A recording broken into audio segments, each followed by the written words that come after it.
بسم اللہ الرحمن الرحیم۔ حدیث نبوی صلی اللہ علیہ وآلہ وسلم۔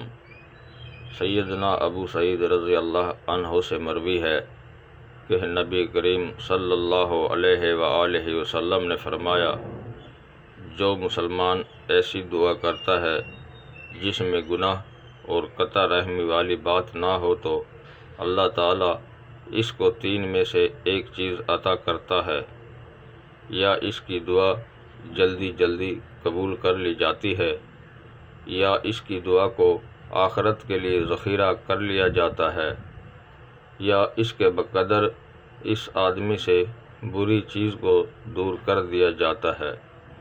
صحابہ نے کہا، تو پھر ہم بہت زیادہ دعا کریں گے؟ آپ صلی اللہ علیہ وآلہ وسلم نے فرمایا، اللہ تعالیٰ زیادہ عطا کرنے والا ہے۔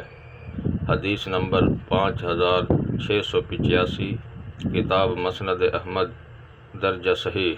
ناظرین کرام، مزید ویڈیوز دیکھنے کے لیے چینل سبسکرائب کریں اور بیل آئیکن پریس کریں۔ شکریہ۔